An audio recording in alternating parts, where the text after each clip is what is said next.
When we're talking about causality, so when we talked about anorexia, we talked a lot about the genetic component. So when we're talking about bulimia, is there anything about the genetics, or is this purely like a social thing that's happening? What's your take on that, Roger? Thank you for asking. What is your take on that? What's your guess? Now, it's not a test question, obviously, but I could already hear it. I think we're probably more inclined to think it's a society or it's social reality. Again, genes. Yeah. Okay. Because I would have thought that it would be mostly a social. Thing. I think. When I say the genetic aspect, I think we probably see that more and more, and that we become more aware. We should really have to remember it's not like a kind of a genetic illness, like I'm just making it up now, Down syndrome. Yeah. So in other words, where that really determines this is, or Huntington, or so in a way where this is really, one needs to look at it in a more dynamic way in terms of epigenetics. So you have a certain kind of predisposing genetic profile that in its combination, we can also identify and getting better at it, certain loci, certain types of gene predispositions that in combination will increase one's risk to develop bulimia if one starts to engage in a certain kind of behavior by many, many times. And that means that certain genetic profiles are far more vulnerable and therefore will also end up with a far greater kind of frequency with ending up meeting criteria for bulimia.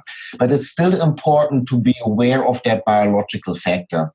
And I think what we need to kind of go a little bit into the since we're into neuroscience, and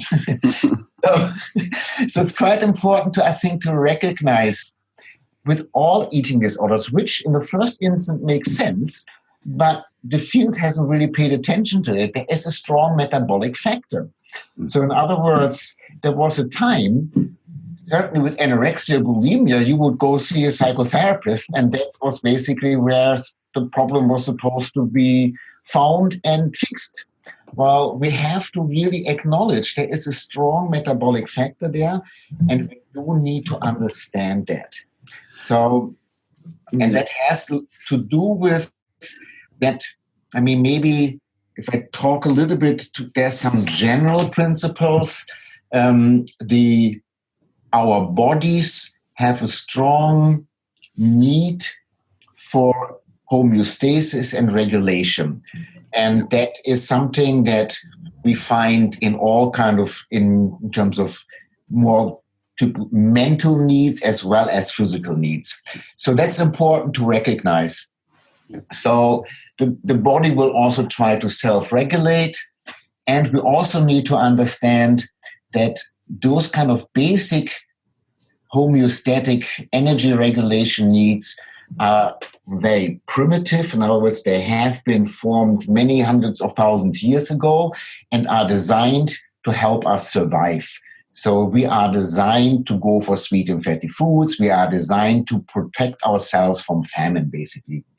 Yeah. So what can happen is if we go into a dieting response, a dieting behavior, we signal to those kind of systems a threat.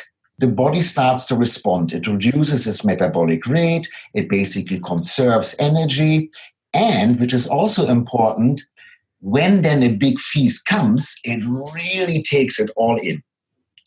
And what even happens over time, when I continue with my dieting behavior and then start eating again, the body not that it thinks that, but it's programmed to then think, I have to make sure that there could be another famine, so it will then actually set its set point up higher.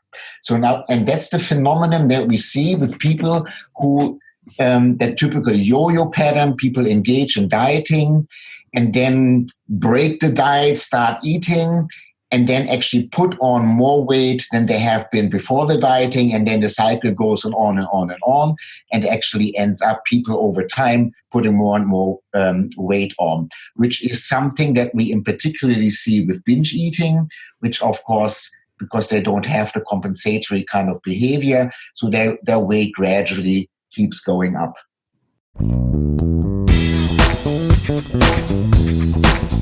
Well, if you want to know more about the science of psychotherapy, come across to our website, thescienceofpsychotherapy.com, and our podcast of the same name, and learn more about the science of you.